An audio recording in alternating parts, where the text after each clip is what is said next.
మేము ప్రతిరోజు ఇదే ప్రార్థన చేస్తామండి, మా కుటుంబ ప్రార్థన, వ్యక్తిగత ప్రార్థన. ఈరోజు రాత్రి పడుకునే ముందు నా ఆత్మ నీ సొత్తు ప్రభా, నా దేహము నీ సొత్తు ప్రభా, మా బిడ్డలు నీ సొత్తయ్యా, ఈ ఇల్లు నీ సొత్తయ్యా, మాకు కలిగిన సమస్తము నీ సొత్తు ప్రభా, నువ్వే చూసుకో ప్రభా, నువ్వే కాపాడు ప్రభా అని పడుకుంటా. ఆ కాన్ఫిడెన్స్ వేరు. ఎప్పుడైతే అది బై మిస్టేక్ మర్చిపోయి ప్రార్థన ముగించామనుకోండి, మర్చిపోయి ఆ రోజు ఏదో తేడా కనపడుతుంది. నిజంగా ఎన్నోసార్లు చూస్తుంటాం ఏదో ఒక రీతి. But we always surrender.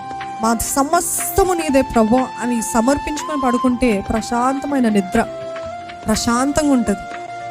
ఈరోజు మీరు కూడా ఈ బాధ, ఈ పోరాటము, ఈ శ్రమలు అన్నీ నీ హస్తాలకు అప్పచెప్తున్నాను ప్రభా.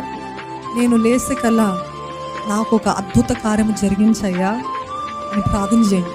అద్భుతకరుడు, ఆలోచనకర్త, సమర్థుడైన